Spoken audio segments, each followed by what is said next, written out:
কি আমনে হইলে তো আমি ফাইসা যাবো হাই গা। ভাইয়া। আরে তুমি ফাঁসাবা না আমাকে, তো কে ফাঁসাই দিব? আবে একটু পরে ফোন দিতেছি, ফোনটা রাখ না, এত কথা কইছ কে? হাই ভাইয়া। হাই, আচ্ছা কে জানো তুমি? ভাইয়া আমি অনন্যা। আবে অনন্যা কইলে কি চিনো? আমার কাছে তো এরকম ডেলি হাজারো হাজারো অনন্যা। তুমি কোন অনন্যা? বাসা কই? ভাইয়া আপনি আমাকে 2-3 মাস আগে টেক্সট করেছেন শুটিং এর জন্য। আবে আমাকে লগে তো বহুত লোকই চ্যাটিং করে, মাগা সবারই তো শুটিং এর কথা কই। তোমার কি আমি শুটিং এ আউনের কথা কইছিলাম? হ্যাঁ ভাইয়া। ভাইয়া আমি খিলগাঁও থাকি, খিলগাঁও অনন্যা। এই যে আপনি মেসেজ দিয়েছেন আমাকে শুটিং এর জন্য 3 মাস আগে। 3 মাস আগের এসএমএস দেখাইতেছো? 3 মাসে দুনিয়ার কত কিছু হয়ে যাইতেছে, পাহাড় দেখে মানুষ মারা যাইতেছে, জলছর হয়ে ভাষায় নিতেছে, কত রাষ্ট্রের কত পরিবর্তন হয়ে যাইতেছে। আমাকে তুমি 3 মাসের এসএমএস লয়ে আয়া পড়ছো? না না ভাইয়া, আমি তো শুটিং করার জন্য আসি। আজকে 3-4টা মাস ধরে আপনার পিছনে আমি ঘুরতেছি। আমি নায়িকা হব, পরিমাণে হব। আমি কি কোনো দিক থেকে কম আসছে দেখতে? আবে তোমাকে তো নায়িকা বানামু। এই যে হাসপুত জবান দিছে না, হাসপুতের জবানের কিন্তু একটা দাম আছে। মনে করো যে লাখ টাকার দাম নায়িকা, হাসপুতের জবানের দাম আছে। শুনো, বিষয়টা হইতেছে কি, আজকে আর তুমি যে শুটিং করবা একটু সময় লাগবে না? তুমি যাই বহো, তোমার মেকআপ টেকআপ করায়া সুন্দর করে সাজাইয়া। ভাই অলরেডি মেকআপ করে চলে এসেছি আমি। আবে তোমরা যারা নতুন আহো না, কিচ্ছু বুঝো নাইকা। আরে বাসা থেকে পয়সা খরচ করে কি মেকআপ করন লাগে? আমাদের তো মেকআপ ম্যান আছে। ভাই আপনার মেকআপ ম্যান আমাকে পরীর মতন সাজিয়ে দিয়েছে। মেকআপ ম্যান রেডি করে দিছে, আমাকে তুমি মেকআপ রুমে ঢুকলা কেমনে? আপনার নাম বলছি, নাম বলার পরে আমাকে সুন্দর করে সাজিয়ে দিয়েছে। আরে আমাদের মেকআপ ম্যান এদের কোনো কাজ নাই, মেয়ে মানে ঢুকলেই মেকআপ করে দিবে। এটা কি আমার বউ না খালা লাগে না বেড়াইতেছে? কেমতে কি করে হইতেছে কি অনন্যা, আমরা যে মুভিটা করব, এই মুভিটা হচ্ছে একটা গ্রামের মুভি। দেখতেছো না চারিদিকে শুধু গাছপালা, এই ভুল করে একটা দেওয়াল হয়ে পড়ছে কি আর কি। শুনো, এইখানে তোমার মানাইবো না, তোমার এই মডার্ন ড্রেস চলবো না। এইখানে লাগবে হচ্ছে মনে করো যে শাড়ি পরবো, সালোয়ার কামিজ পরবো। তুমি যেহেতু আজকে আনো নাইকা। ভাইয়া আপনি কি ড্রেস চান? আমি অলরেডি সব ড্রেস নিয়ে আসছি। শাড়ি নিয়ে আসছি, সালোয়ার কামিজ নিয়ে আসছি, ওয়েস্টার্ন ড্রেস নিয়ে আসছি। আপনি কি চান ভাইয়া? আমি কেমতে কি তোমার কি আমি এত কিছু আনবার করছি? তুমি তো মনে হচ্ছে যে গ্রামে ফেরি করে বেচে না, শাড়ি লাগবো শাড়ি, সালোয়ার কামিজ লাগবো সালোয়ার কামিজ। তুমি তো মনে হইতেছে পুরা কাপড় চোপড় পেছনের লাগে আয়া পড়ছো। আমি কইতেছিলাম কি জানো না, বিষয়টা হচ্ছে আসুন ভাই, হ্যাঁ আসুন ভাই, এদিকে আসুন। একটু দাঁড়াও, আমি যেতেছি। ভাইয়া প্লিজ ভাইয়া আমারটা একটু দেখেন না ভাইয়া প্লিজ। আগে আমার কথাটা শুনবা, কথা না। ভাইয়া আমি তো, আপনি তো জানেন আজকে কতটা মাস ধরে আপনার পিছনে পিছনে আমি ঘুরতেছি ভাইয়া। আমি নায়িকা হওয়ার জন্য আমি কি কোনো দিকটা কম আসছি ভাইয়া? আমি কি বাবা, নায়িকা তোমার হতে তো পারবো সব না? ঠিক আছে, আমারই তো আস্তে আস্তে কমে যাইতেছে। বিষয়টা হচ্ছে তুমি দাঁড়াও, ডিরেক্টর সব আইতাছে, পরে কিন্তু ঝামেলা হয়ে যাইবো গা। তুমি একটু দাঁড়াও, আমি দেখতেছি কি ম্যানেজ করতেছি।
আপনি কি হইতে ডিরেক্টর সাহেব? আচ্ছা এই যে আমাদের এই প্রপস গুলো লাগবে, ঠিক আছে?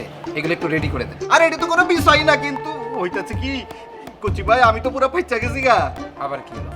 আরে হইছে কি, আপনি তো আমার বিপদে যখন পড়ি আপনি আমার উদ্ধার করেন। মনে করেন যে ওই যে সমুদ্র জাহাজ ডুবে যায় না, আমাকে দেশের রোস্তম জাহাজ আছে না, এরকম টাইম না উদ্ধার করে, আপনি হচ্ছেন আমার রোস্তম জাহাজ। আরে কি হয়েছে আগে তাই বলেন তো, খালি ঘুরান।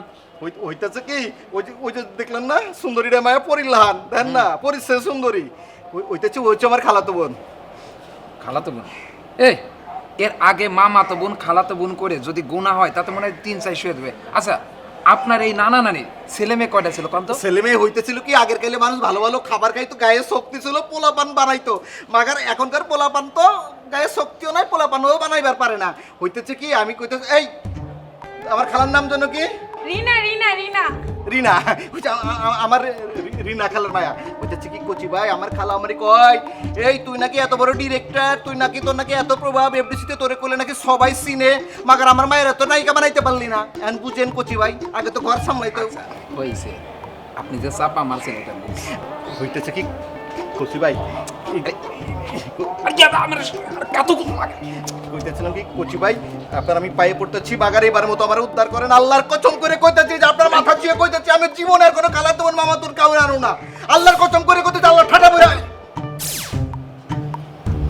এই যে আপনি এই যে মামা তো বোন, খালা তো বোন, ফুপা তো বোন, চাচা তো বোন, পাড়া তো বোন, গ্রাম্য বোন, জেলা বোন, এই যে আনেন আইনে নিতে দুটো একটা টাকা এতে আপনি কি লাভ আছে? এতে কি হচ্ছে দিন শেষে আপনার জানেন আপনার সুনাম যা করছেন কামাই করছেন না সব কিন্তু নষ্ট হচ্ছে, বুঝছেন? এতে আবার কি হচ্ছে ইন্ডাস্ট্রির একটা বদনাম আছে, এটা করেন না। আচ্ছা ঠিক আছে খুচি ভাই, এবারের মতো আমারে উদ্ধার করেন, মনে করেন আল্লাহর কসম করে কইতেছি, কসম মনে করেন এফডিসির কসম খেয়ে কইতেছি, এই হাসপাতাল। আচ্ছা থাক, কসম দেওয়ার দরকার নেই, এই আপনাদের মতো লোক কসম দিয়েছে বলে বিশেষকে এই অবস্থা। আমি আপনার লোকে পরিচয় করে নিই। হয়েছে কি অনন্যা, আমি ওই যে ও পরিচয় করাই দিই, সে হচ্ছে আমাকে ওই ডিরেক্টর কচি খন্দকার, মাগার কচি হইব কি না, কিন্তু মাগার সেই রকম জিনিস পুরো পাক্কা মাল। সালাম করো না, আর খারাপ আরে এদিক শুনো না, আমাকে ফিল্ম ইন্ডাস্ট্রিতে সালাম করা মানে এটা না, হাক করা, তুমি তো আবার হাক বুঝবা না, হাক হচ্ছে মানে কুলাকুলি করা। হ্যাঁ ভাইয়া, এত জোরে হাক করলে কি হইব, হাড্ডি কুটি তো ভাঙিয়া কই দেবে, তুমি দেখলে আমি মোটা মানুষ, আমারে জোরে হাক করবা, সমস্যা নাই কা? এই যে না না না সমস্যা নেই, এটা ক্যামেরার বাইরে হইব। আমার দম প্রায় বেড়ে গেছিল, আমি সরি ভাইয়া সরি। তুমি ম্যানেজ করো। আচ্ছা শুনো অনন্যা, বিষয়টা হলো যেমনি হোক মাগার আমতে কিন্তু ম্যানেজ করে ফেলাইছি, কিন্তু তোমার কি কইছিলাম মনে আছে তো?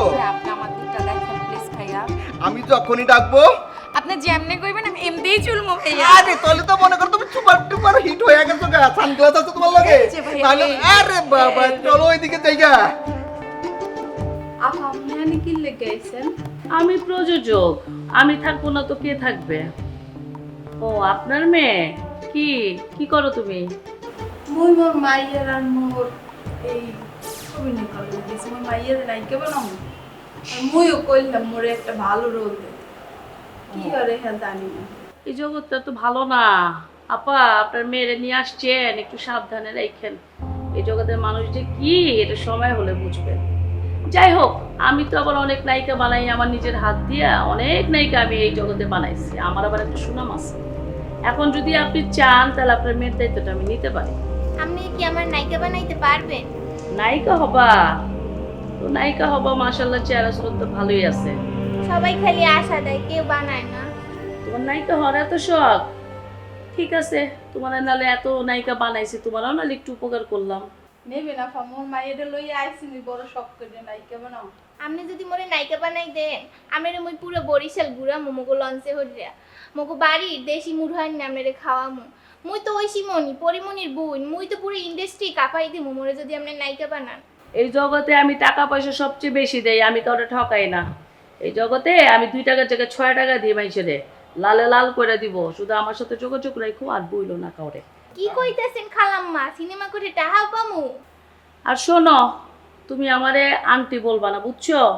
এখানে সব নায়ক নায়িকারা আমাকে আপু বলে, আমার এখন নায়িকার বয়স রয়ে গেছে, আপু বলবা। আমি আপনার আন্টি না ডাকলে তাইলে আমার মাই কি ডাকবে? শোনো, তোমার মাও আমার আপা ডাকবে, তুমিও ডাকবা, বুঝছে না পা? কারণ এই জগতে আমাদের সবাই আপা হিসেবেই চেনে। আর তুমি ওই হাসমত টাসমত দিয়ে তোমার হবে না, তুমি আমার সাথে যোগাযোগ করেও তোমার নায়িকা আমি বানাই দিব।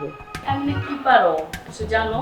ওই গান জানি, নাচ জানি, কি লাগবে আমার কর্ম। টিকটকে জানেন কত ফলোয়ার? ওরে বাবা, আপনার মাইয়া দেখি এখনই সেলিব্রিটি। শোনো, তোমার মধ্যে প্রতিভা আছে, তুমি আমার সাথে লেগে থাকো। দ্বিতীয় কথা হচ্ছে, আমার সাথে এত কথা হয়েছে তারপর কারোর বাইরে বললো না, বুঝছো? আর হাসমত তো মোটেও না, হাসমত তো খুব বাজে একটা লোক। এই লোক কত মানুষের যে ঠকাইছে, কেমনে জোর পাল্লায় পড়ছে আল্লাহ জানে।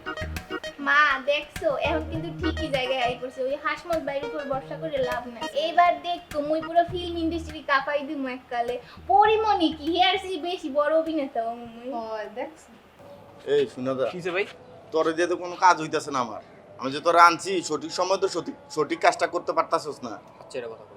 এখন বিষয়টা হচ্ছে তুই যার চিনি দরকার তারে চিনি দেস না, আর যার দরকার নেই তারে চিনি বাড়ায় দেস। অনেকে ডায়াবেটিসও থাকতে পারে। আমি কি ডাক্তার নাকি? আমি কি জানি কার ডায়াবেটিস আছে না আছে? আমি কি ডাক্তারি পড়ে আইছি? আমি 10 পাস পড়লাম, আমি কেমনে বুঝুম কার ডায়াবেটিস আছে?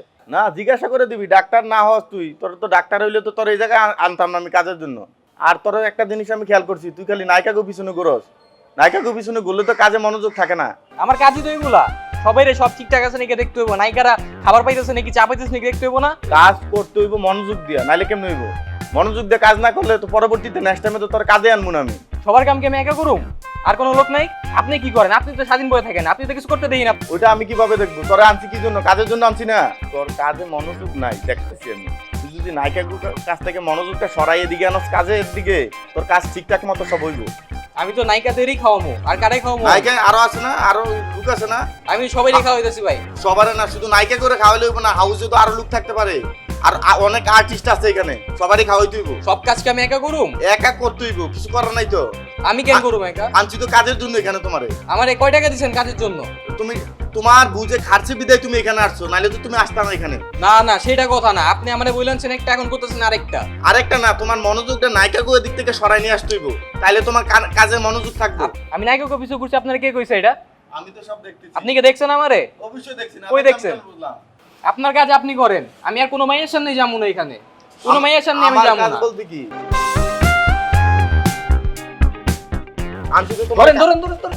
এই শোনো, এই কই যাইতাছ তুমি? এই ইস, এতক্ষণ কি বুঝাইলাম তারে? তো তো আবারও নায়িকাকে পিছনে ঘুরতেছে। আবার নতুন নায়িকা আইছে, নতুন নায়িকার পিছনে আবার গেছে রিসিভ করার জন্য। কি ঘটনাটা কি আমি বুঝলাম না বিষয়টা। খুব বাবার বিষয়। আরে আসসালামু আলাইকুম আপা, ভালো আছেন? দেখা যায়। এই আসেন আসেন আসেন। আসলে কোনো কষ্ট নেই তো? না না, আসেন আসেন। চলো এই যে উঠি। আচ্ছা খান সাহেব, আপনি এতগুলো শুটিং এ গেছেন, একটু তো স্মরণীয় দিন থাকতেই পারে। স্মরণীয় দিন তো এরকম কত আছে, হাজার হাজার, বলতে গেলে যুগের পর যুগ পার হয়ে যাবে। কিন্তু রিসেন্টলি আমি সিঙ্গাপুর গিয়েছিলাম একটি শুটিং করতে। সেখানে বিচে শুটিং করছিলাম, আমি শর্ট দেওয়ার জন্য একটু রিটাচ করছিলাম, ঘুরেই দেখি পিছনে হাজার হাজার দর্শক, আমার পিঁপড়ার মতো লোকজন। আমি জানতামই না সিঙ্গাপুরে আমার এত লোকজন আছে। না হতেই পারে, তুমি তো স্টার, তোমার তো স্বাভাবিক। আচ্ছা তোমার জন্য কি মারা টারা গেছে বিষয়?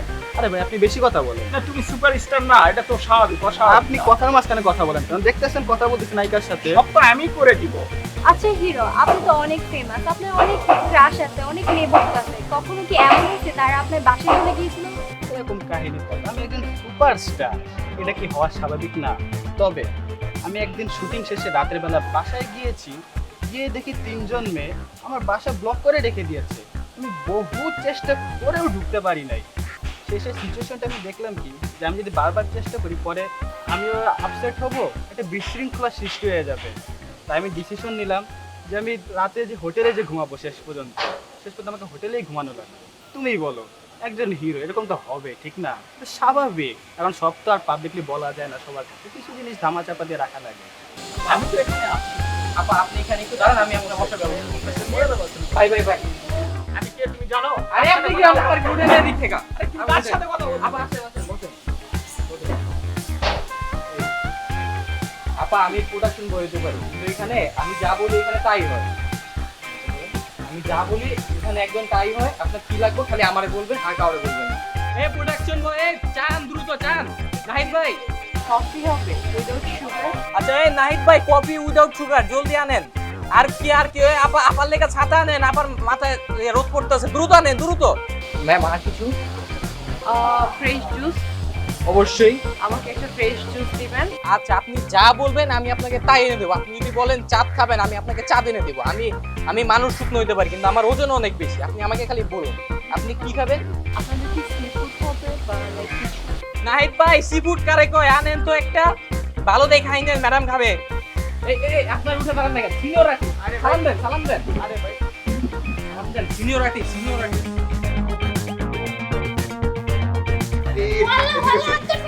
তুমি এখানে কি করছো? আপনি কি ডাক দেবেন কা? এই আমি তো এই প্রোডাকশনের প্রোডিউসার, অর্থাৎ ফিনান্সিয়াল দায়িত্ব আমার থেকে প্রোডাকশন চলতেছে। বললা কি কোন? আরে তুমি এফডিসি তে কি কারণে এসেছো? মই তো নায়িকা হলে গেছি। নায়িকা হতে এসেছো? তা তুমি ওখানে কেন? তুমি আমার সঙ্গে কথা বলবা, আমার সঙ্গে যোগাযোগ করবা। নায়িকা হতে হলে তো প্রত্যেকে আমার সঙ্গে কথা বলে, কারণ এই এফডিসি তে 30টা বছর ধরে আমি আমি অবশ্যই হিরো হওয়ার জন্য এসেছিলাম, সবাই আমাকে হিরো বলেই জানে, কিন্তু পারিবারিক কারণে আসলে হিরোটা হওয়া হয়নি। শোনো, এই এফডিসিতে আমি যে একজন প্রডিউসার এবং হিরো সবাই জানে। তুমি যে বললে পরিমণি নাকি, মোগো বাড়ি তো পরিমণির পাশেই, পরিমণি আছে না নায়িকা, ওহে তোমার আপন খালা তো ভুই নয়। আরে ওই পরিমণি তো সর্বপ্রথম যখন ঢাকা শহরে আসে না, অর্থাৎ এই এফডিসিতে, সে আমার সঙ্গে তো সিনেমা হওয়ার কথা ছিল, কিন্তু কোনো কারণে, পারিবারিক কারণে আমি আসলে তার সময় দিতে পারিনি, বুঝতে পেরেছো? পরে সে সাকিব খানের সাথে নায়িকার অভিনয় করেছে, সে আজ সুপারস্টার। সত্য? আরে তুমি আমাকে দেখে বুঝতে পারোনি, এত সুন্দর একটা স্মার্ট ছেলে গেট আপ নিয়ে চলে বেড়াচ্ছে এফডিসিতে, তোমার তো প্রথমেই বোঝা উচিত ছিল আমি কিছু না কিছু একজন ভালো ব্যক্তিত্ব। এই যেমন তুমি গেট আপ দেখছো না, আর যে বাপি লাইয়ের মতন যে চুল, এর কারণে এফডিসির সবাই আমাকে হিরো বলে জানে। ওয়াল্লা কি কোন? অবশ্যই এটা মিথ্যা না, তুমি বড় বড় যারা প্রডিউসার আছে, বড় বড় যারা ডিরেক্টর আছে, বড় বড় সুপারস্টার যারা আছে, তার কাছে আমার নাম বলবা, দেখবে সবাই আমাকে সম্মান করবে। আর তুমি সঠিক জায়গায় এসেছো। তুমি এই প্রোডাকশনে যে যাই বলুক কোনো কিছু কান দিবা না, শুধু আমার সঙ্গে যোগাযোগ রাখবা। একটু সালাম আরে করে আরে আরে ঠিক আছে ঠিক আছে, শোনো, আপনি দেখেন না, দয়া করুন আমার একটু নায়িকা আরে বানাই আমি দেন তো বুঝতে পারছি, আমি কিন্তু অনেকক্ষণ ধরে তোমাকে ফলো করছি, যে এই মেয়েটা সুন্দরী একটা মেয়ে, হরিমনের মতন দেখতে, সে এখানে কি করছে। তোমাকে দেখে কিন্তু বাংলাদেশের কোনো নায়িকা মনে হচ্ছে না, তোমাকে মনে হচ্ছে ভারতের যে আলিয়া ভাট আছে না, অ্যাজ লাইক আলিয়া ভাট। এ অবশ্য মনে অনেক আগেই অনেকে কইছে। আরে গ্রামের সবাই বলবে কেন, আমি তো তোমাকে বললাম। শোনো, তুমি আমার সঙ্গে প্রতিনিয়ত যোগাযোগ রাখবা, তোমার বাংলাদেশের আলিয়া ভাট আমি বানাই দেবো। সত্য? আরে হয়, এই যে মুম্বাইয়ের নায়ক শাহরুখ খানটা চেনো? হ্যাঁ। ওই শাহরুখ খান আমার বন্ধু ছিল। ওয়াল্লা হ্যাঁ, কি কন? আরে সে গ্রুপিং করতো। শোনো, এই ফিল্ম ইন্ডাস্ট্রিতে যদি গ্রুপিং না করা হয়, কোন থিয়েটারে যদি না করা হয়, তুমি কিন্তু সুন্দর অভিনয় করতে পারবা না। আর তুমি কি ড্রেস পরছো, এগুলো চলে? আরে এগুলো তো ঢাকা শহর, এই ঢাকা শহরে কি বরিশালে গেটআপ চলে? মোর শোনো, মাই কিনা দিছে কাল। আরে তোমার মা তোর আধুনিকতা বোঝে না। নতুন। আরে বুঝতে পারছি তো, নতুনই তো। কিনা দিছে। তোমাকে আমি এর থেকে আপডেট ড্রেস কিনে দেবো। আর আরেকটা কথা, আমি যে একজন প্রডিউসার, অর্থাৎ এই প্রোডাকশন আমার টাকায় চলছে, কাউকে তুমি বলবা না। আমি এই বিষয়টা কারোর সঙ্গে শেয়ার করি না, শুধু তোমার সঙ্গে শেয়ার করেছি। কি কারণে জানো? তোমাকে আমার খুব ভালো লেগেছে, মনে হয়েছে তোমাকে আমি অন্য লেভেলে কিছু বানাই দিতে পারবো। তুমি আমার সঙ্গে প্রতিনিয়ত যোগাযোগ রাখবা। আর এই প্রোডাকশন কেউ যদি তোমার কাছে নাম্বার চাই, কাউকে দিবা না। এখানে কিন্তু ভালোও আছে, খারাপও আছে, তুমি শুধু আমার সঙ্গে যোগাযোগ করবে, ঠিক আছে? মোবাইল বের করো, তুমি তোমার নাম্বারটা আমাকে বলো। 01